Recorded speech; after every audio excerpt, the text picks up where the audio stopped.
तर भाजपनं शिंदेना केंद्रीय गृहमंत्री पदाची ऑफर दिली असेल असा टोला संजय राऊतांनी लगावला।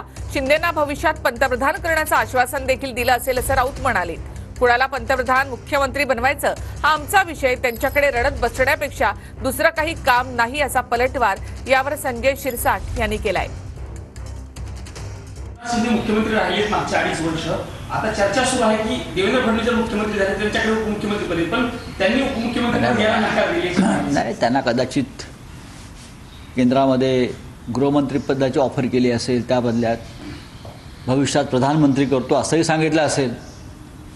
भारतीय जनता पक्ष कोणती आश्वासने देऊ शकते ना, पण 140 जागा ज्या पक्षाकडे आहेत, साधारणतः मुख्यमंत्री त्यांचाच होतो आणि मुख्यमंत्री भारतीय जनता पक्षाचा होईल याच्याविषयी माझ्या मनात तरी शंका नाही। त्यांच्याकडे काम काय राहिलं आता? त्यांना काही काम नाही आता।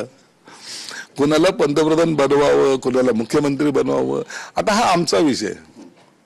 मी वारंवार सांगतोय, आता तुम्हाला रडत बसण्यापेक्षा दुसरं कोणतंही काम नाही।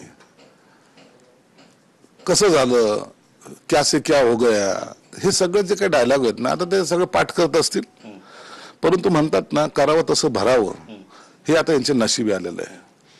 आता पहिले बेकायदेशीर सरकार बनवत होते, आता कायदेशीर सरकार कधी स्थापन होणार आमच्यापेक्षा जास्त चिंता त्यांना लागलेली आहे। म्हणून आता आम्हाला आमचं सरकार कधीच स्थापन करायचं किंवा कसं रन करायचं हे आम्ही ठरवू। फक्त तुम्ही आता घोषणा देण्याचं काम करा, एवढं मात्र तुम्हाला निश्चित